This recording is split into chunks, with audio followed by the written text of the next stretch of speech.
must be the greatest. Tell the world that's ever. Welcome to the DL Boxing Podcast. I am your host, Coach D, with my co-host, Bad Chaz, and neighborhood hero, Ryan Rios, where we talk about the sport you and I love, boxing. All right, guys. Well, welcome back to another episode, man. Hey, what's up, man? What's happening? Oh, everything's good, man. We have a lot to talk about. We had a busy boxing weekend. But before we get into all that, guys, we have another special guest, man. All the way from San Antonio, Texas.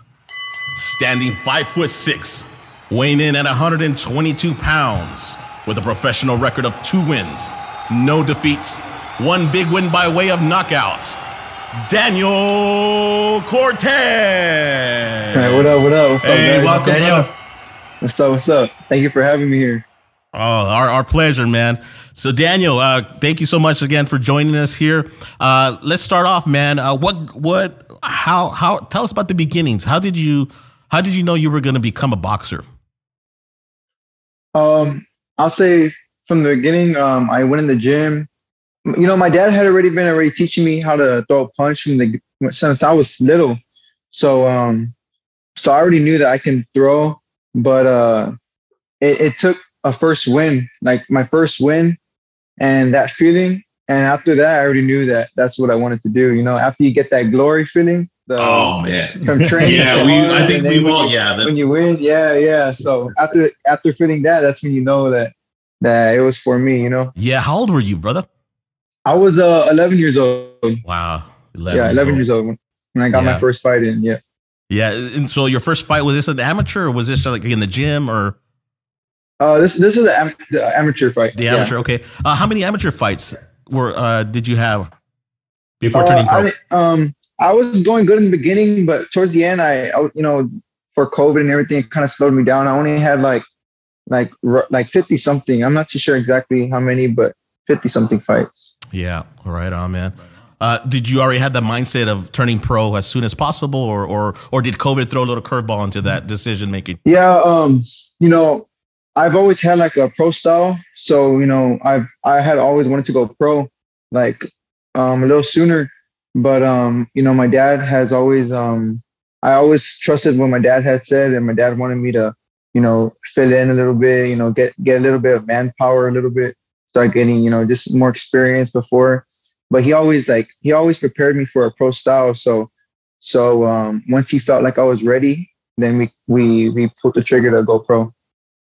Sounds great, man. Props to your father. Yeah. He sounds like he brought you up well and taught you, the sport of boxing, which from ground zero, he's been, every day right there with me. So right on. So all credit to my dad. There you go. That's what's up, man. Yeah, Awesome, man. Yeah. All right, co-host Bad Chaz, any questions for Daniel Cortez? Yeah. So right now you're with the Robert Garcia camp, right? Yes, sir. How was it getting into that? Was there any kind of qualifications, or you kind of just had to give him a phone call? Like, what was that process like? No, there was a Robert Garcia gym in San Antonio. And so that's where I started training at. And they started seeing me from, a young age. They started seeing how I can move, how they started seeing my style, how I had a pro style early on.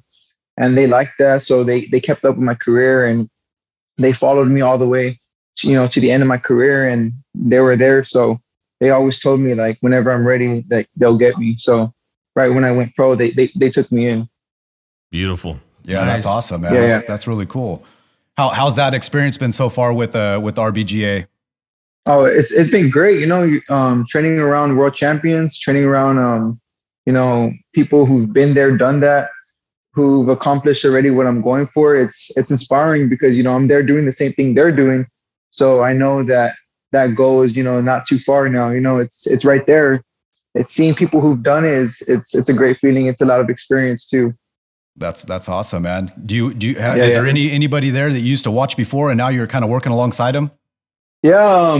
When Josecito Lopez was there, I remember watching him on TV and being able to be in his last fight camp.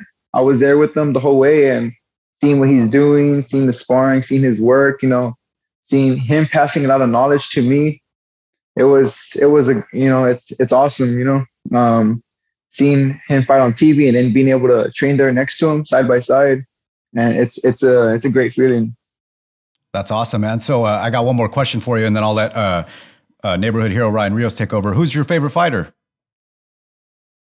I'm gonna say right now, I like Canelo, man. Canelo's somebody I look up to right now. Yeah, good choice. That's awesome, man. Good choice. Yeah. Yeah, heck yeah. Hey, Daniel Rios. Hey, you're from San Antonio, right? Yes, sir. God, yes, man, sir. it's crazy over there. You got with the Franco, you got Bam, you got Barrios, you got Tanahara, right? Yeah, San Antonio's there's a lot of great fighters coming out of there right now. Yeah, man, it's crazy. Are they all out of RGBA or what?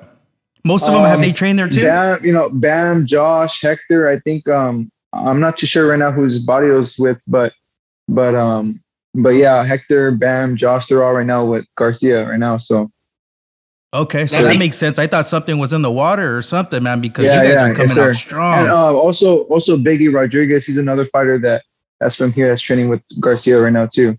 Okay. When you're going, I guess, back to California to do camp, do you stay there at the facility there and you're housed there for a while? How does that work? All of camp, they have like a house for the fighters, so we all stay there and we all just, it's right next to the gym, so it's just eat, sleep, boxing. Yeah. So like, what does your day consist of? Like when you're in camp? We'll have breakfast. We'll chill till the training starts. We'll train. We'll come back. We'll do another workout, or we'll go run later that day, and then we'll rest the body while training's done and everything. And then we have a chef there. She cooks. She makes dinner, lunch, breakfast, and dinner for us. She has us well fed and everything. All healthy food. So, and yeah, that's about it. Oh, that's awesome, man. So you guys are pretty taken care of then over there. Yeah. We're good. Yeah, I've been following Robert since, man, I was like, I can't even tell you, early teens. And I remember back when they were in Oxnard, when they were in La Colonia. Yeah, and man, you're living like my childhood dream right now, man. Like, don't let this pass you by, dude. Enjoy it, embrace it. Sir. You got a lot of people looking out for you. Got a lot of people watching you, and honestly, I couldn't see you in a better program right now. I mean, sky's the limit for you. I watched your style. You do have a pro style, and you're exciting to watch. And you gained a huge fan right here. So I'm definitely going to be following your career. I'm definitely going to, support you. And hopefully you fight in California soon, because I would love to be at one of your fights, man. Any word on where it could be, or is it probably going to be back home? Or I'm not too sure yet. So I don't know exactly where, but they'll let me know. And as soon as I know, I'll post it for everybody else to know where my next one's going to be at. Okay. Awesome, man. Again, thanks for your time, dude. Yes, sir. Cool. Daniel, let's go back to your last fight, your big TKO win. What was the game plan to break down your opponent? Because I believe you ended it with a nice body shot. Yeah. So what was the strategy to break down your opponent? Yeah. I didn't know too much about him. I couldn't find no videos or nothing. So I couldn't, I didn't know what to expect from the guy. So I went in there just, let me stick to my jab. Let me stay strong with my jab. Let me see what he's going to do. And he was a little, and so when the fight comes, he's a little bit awkward. So, the jab was really helping at first.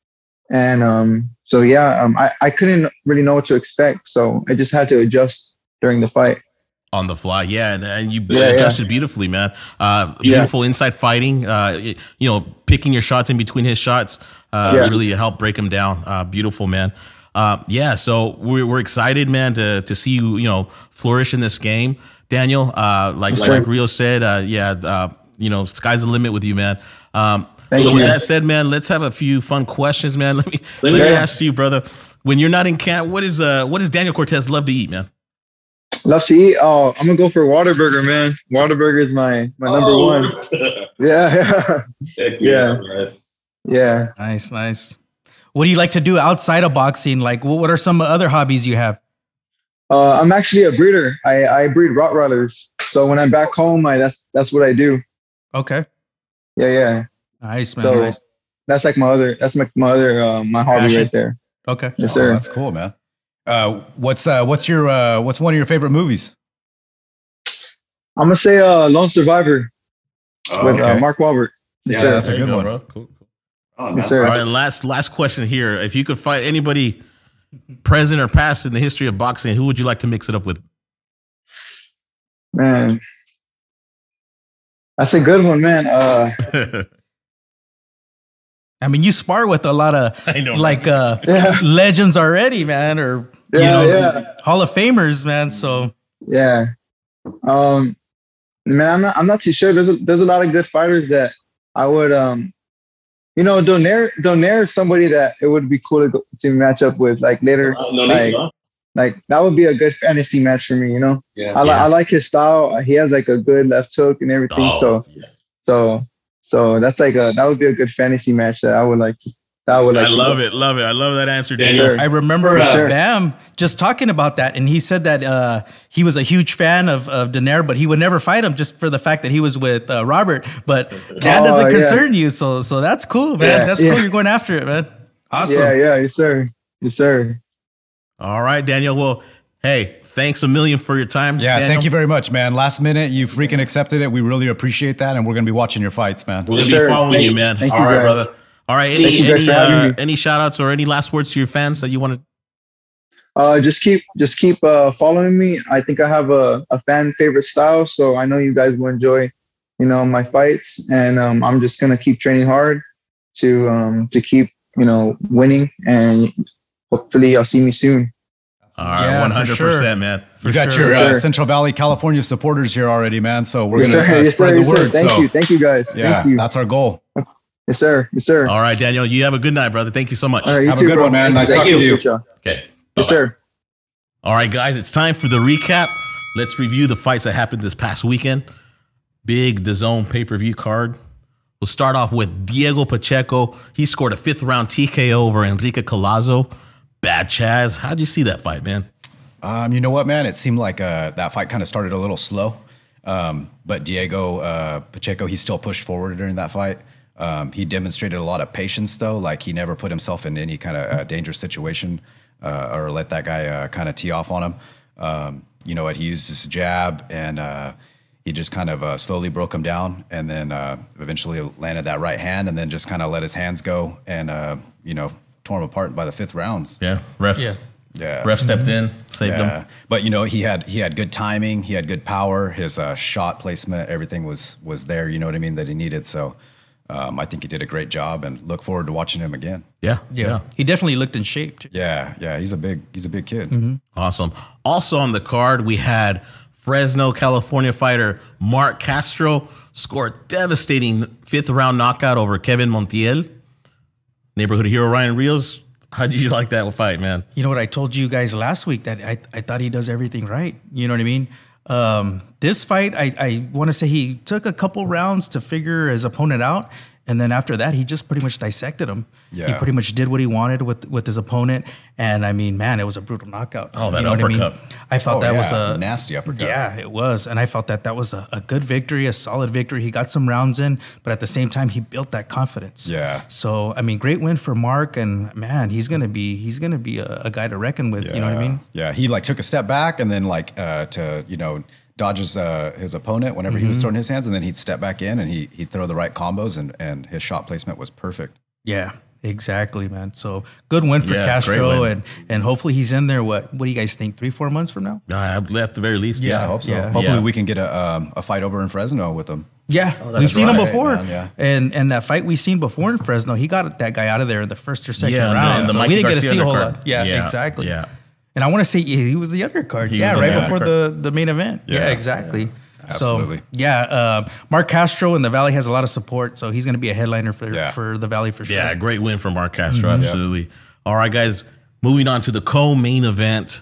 We had Jesse Ban Rodriguez defend his WBC super flyweight title with a unanimous decision, hard-fought unanimous decision over Israel Gonzalez. Bam, your guy, how'd you see him, man? You know what? I've been kind of looking at a lot of stuff, and people are kind of saying, you know, that was just kind of a stagnant win. You know, Bam didn't look too impressive. But to me, honestly, I think that's the fight he needed to have before he steps in there with, you know, the likes of, you know, Estrada and Gonzalez. You know what I mean? That fight pushed him to his limits.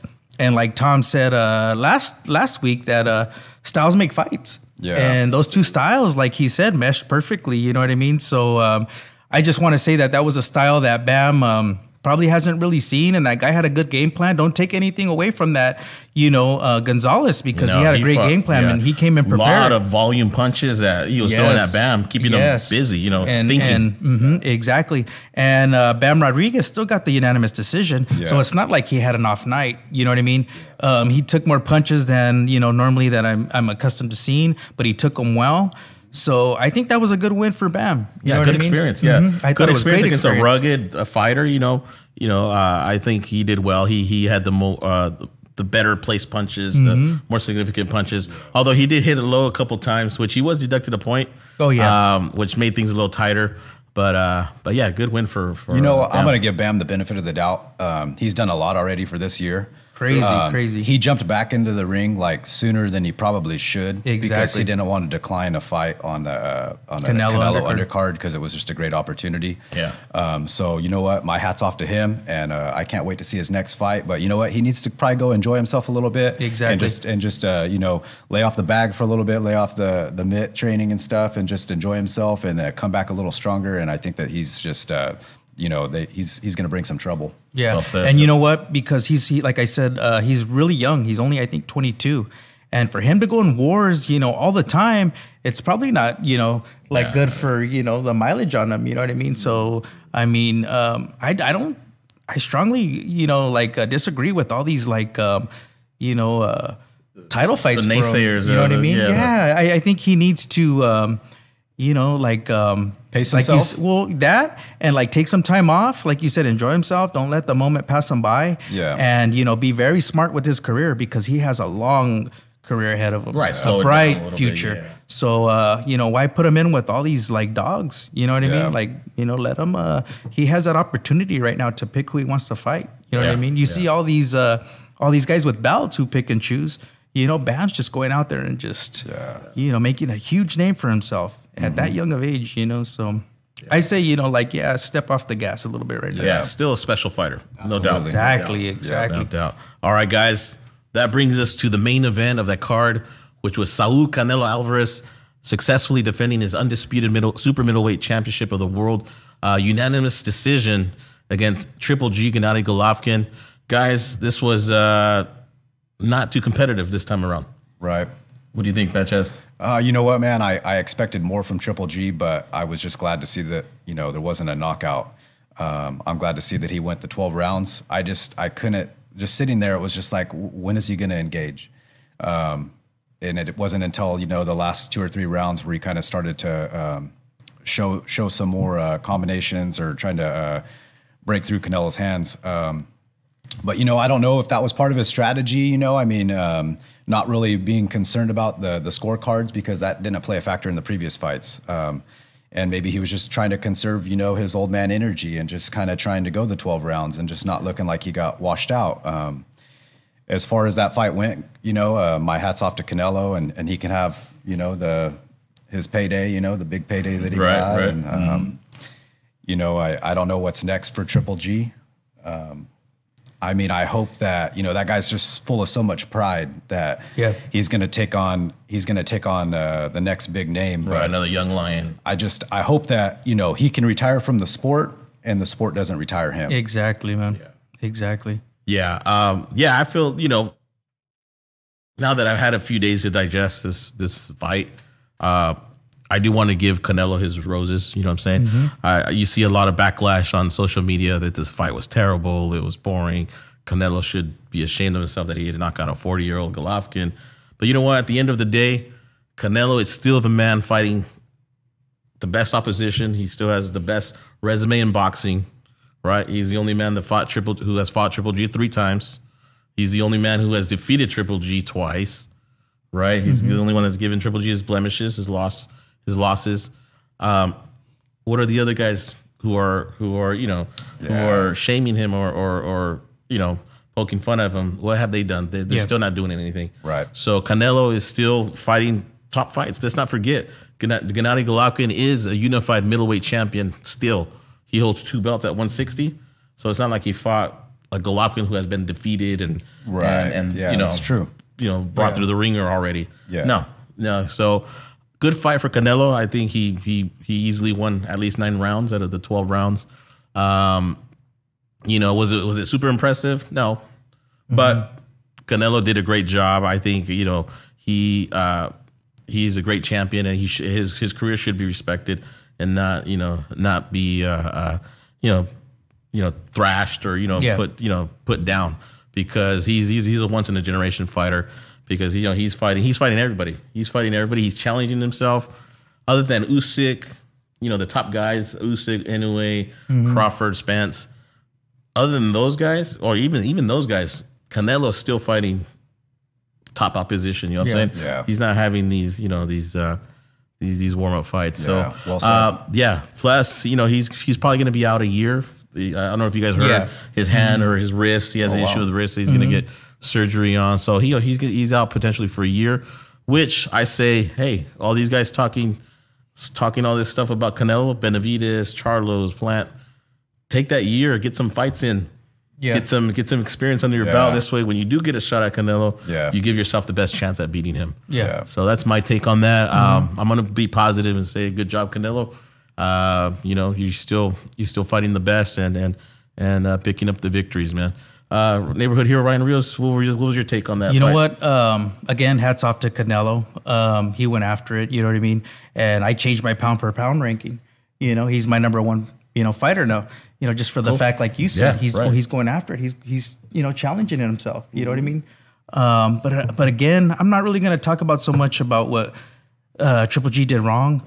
I jumped on that Triple G train years ago, man. I can't even tell you when, and he took me for a good ride, dude, a journey. You know what I mean? And I'm not saying it's over, but at the same time, I don't know what's next for Triple G. Yeah. And I feel like, him going up in weight didn't really help him a lot either. You know?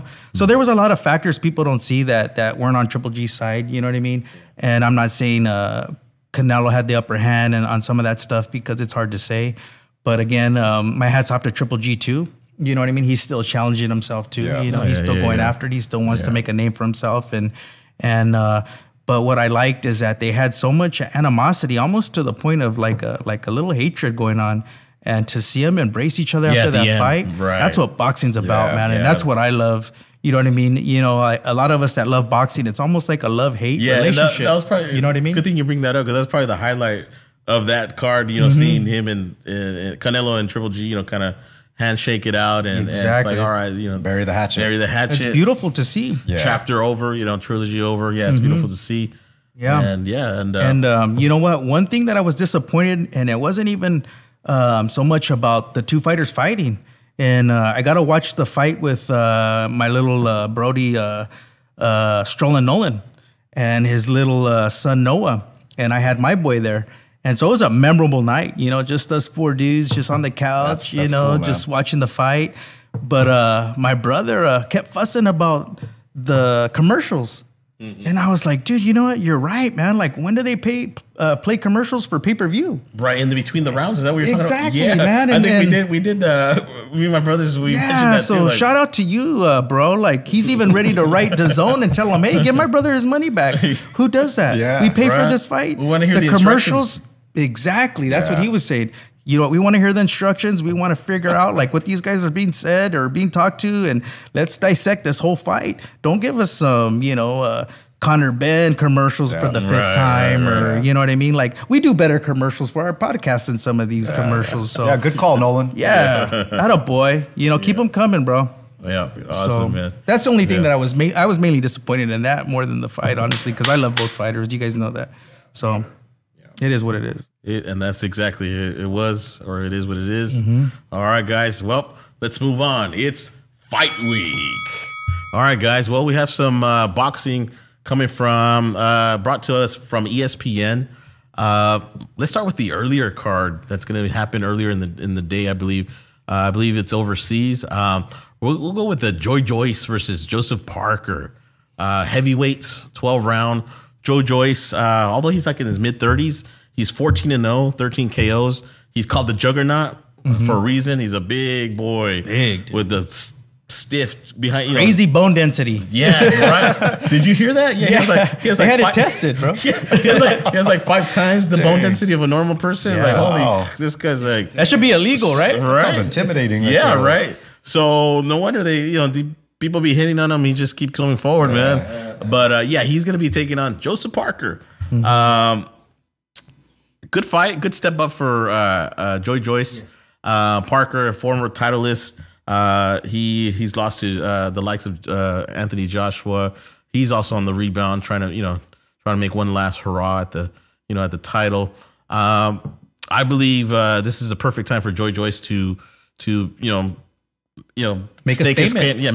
Make a statement and stake his claim as a challenger for the title. I see Joyce walking down Parker and maybe even eventually stopping him around the 10th, 11th round, because he has a nice solid jab followed by that big right hand. He's just a strong dude. You know what I'm saying?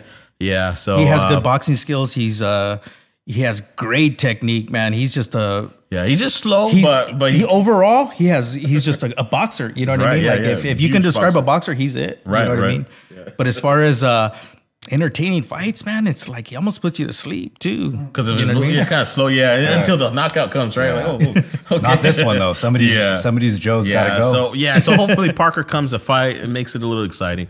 But we'll see. We'll see. Yeah. I'm gonna pick Joyce, like I said, by late stoppage referee steps in. Who are you picking, man? Oh, you know what, man? I'm not gonna make a prediction on that. Make a prediction on that? I can't call it.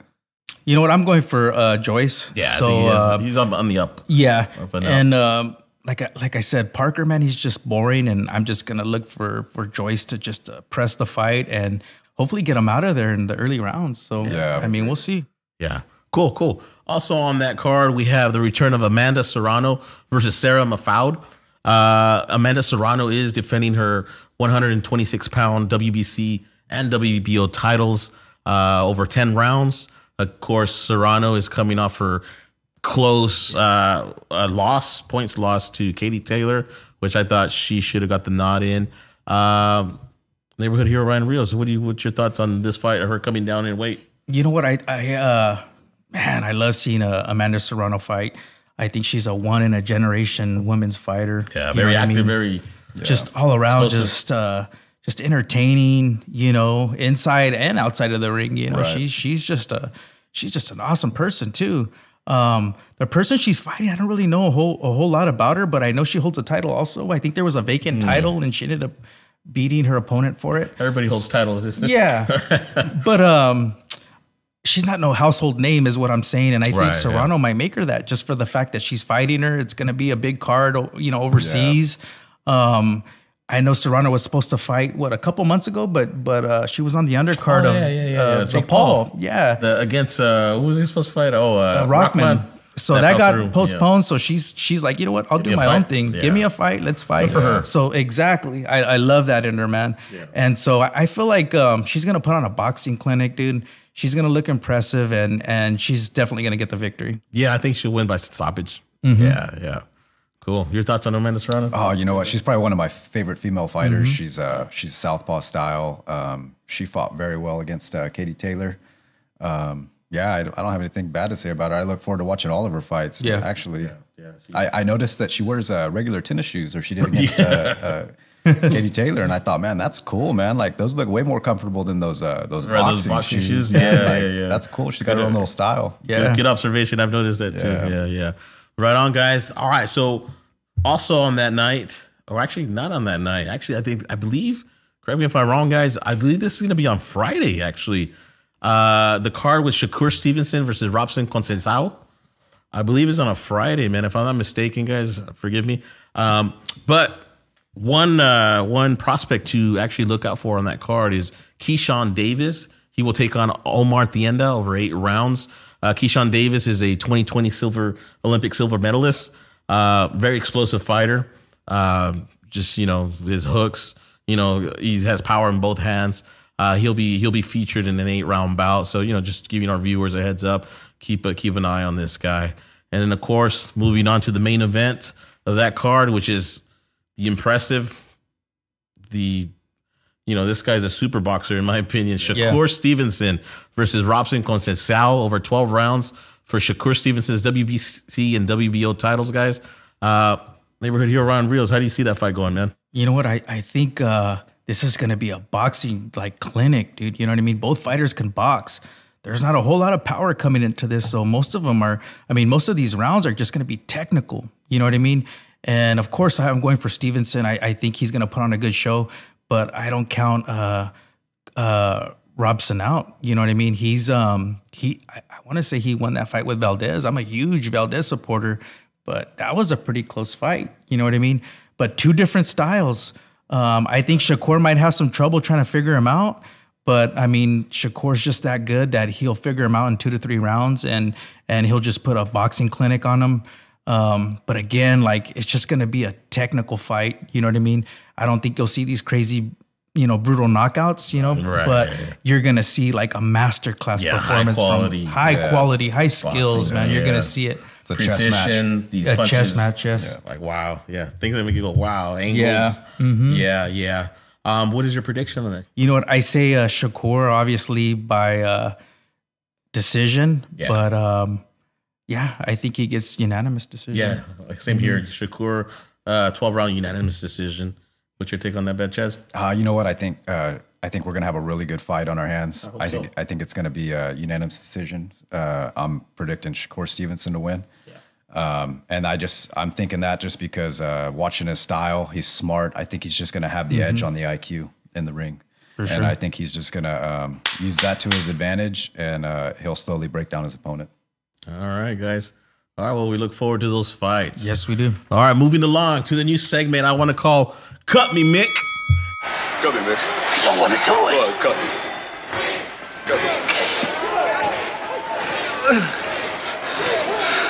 And what this segment's all about is each of us will come up with a fight where a gruesome cut occurred either by a punch or by a headbutt. Just squeamish, gruesome cuts with crimson blood just flowing down the face. Bad Chaz, what's your candidate for that? You know what, man? One of my most gruesome ones that I watched was Steven Smith versus Francisco Vargas. I believe it was in 2017. And they were fighting, and Steven got hit by a right hand on his left ear. And you couldn't really see it because the camera was on this side. But then, man, as soon as he turned around, you just seen his ear hanging like an earring, and it was just like, ooh, how does Stitch fix that? Yeah. He didn't. The Stitch guys, the cut men, they're probably I don't know. I've never been there before, man. I can't fix that. Right. So my name's Stitch, but I don't do stitches.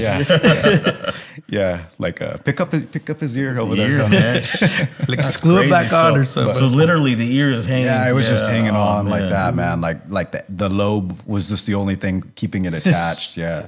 And Mike Tyson licking his lips. Yeah. So, I mean, if I was his opponent and I seen that after you did something like that, I'd just be like, I just feel bad.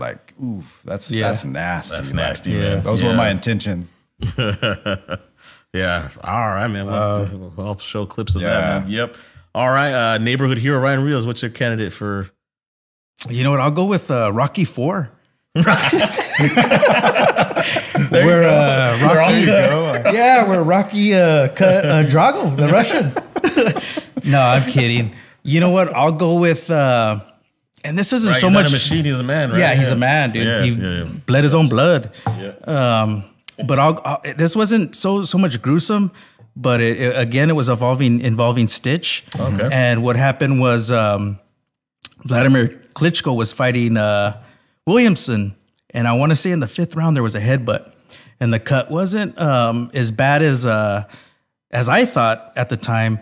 But they go back to the corner. It was right at the end of the round, and so Stitch is doing his work, and then the doctor comes over, and the doctor's like, "Hey, there was an accidental headbutt. Let me see the gash." And what Stitch does is he opens up the gash, and the doctor just calls the fight.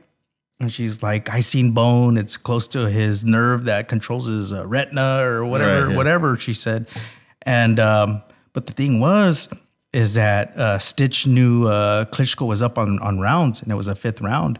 So he wanted to get Klitschko out of there winning the fight without having to put, more miles on him. And I just thought, like, wow. Tricks of the trade. What a great cut, man. You know what I mean? Because nobody wants to go out there and fight more than they have to. You know what I mean? They want to get them out there early. Yeah. And people might disagree with me, but I mean, if that was my son or that was, like my friend, like I would do the same thing for him. You know what I mean? So when Stitch did that, I just thought, wow, dude, that was just brilliant. You know what I mean? And I think Stitch talks about it. But he made that cut like 10 times worse than it should have looked. And then he just stitched them back together. You know what I mean? That's a cool story. And I just figured, like you guys are talking about gruesome. It wasn't so much gruesome, but Stitch made it look gruesome.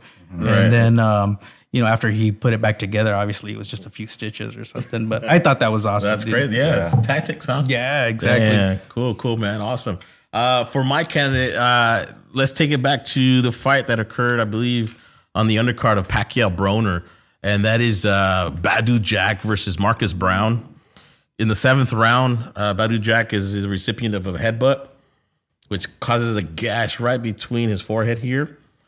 And so for the next 5 rounds, he gets that cut punched, split open, crimson blood just flowing down his face everywhere. I don't know how this fight actually made it to the 12th round, finished all 12 rounds.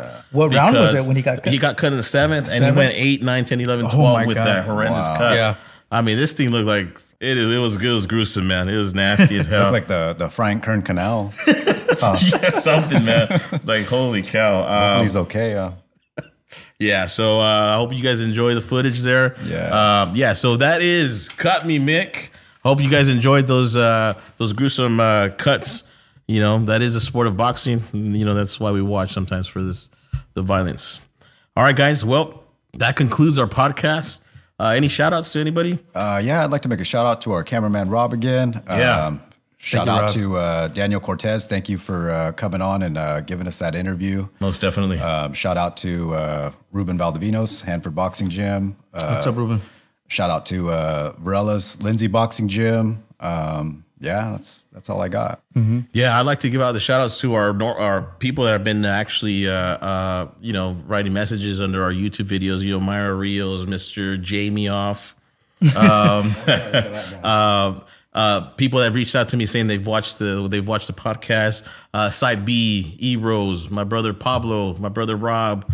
Let's see who else. Christy Velasquez, Jose. Life is good. Thank you guys for watching, man. And again, guys, we appreciate all our new viewers. Anybody you want to shout out to? You know what? I give shout outs to them in person every day. You know what I mean? I constantly hear good things about what we're doing. And a lot of people that didn't watch boxing, they're starting to watch it. You know what I mean? Just for the fact that they know us and they want to get involved and, finding out what's going on. And they all know, like I've talked to a couple today that just gave me just a good feedback again. You know what I mean? So they know who they are. Yeah, exactly. And thanks again, guys. We thank you so much. We appreciate you guys all. All right, guys. With that said, I am Coach D, alongside with Bad Chaz, neighborhood hero Ryan Rios, and we're out, guys.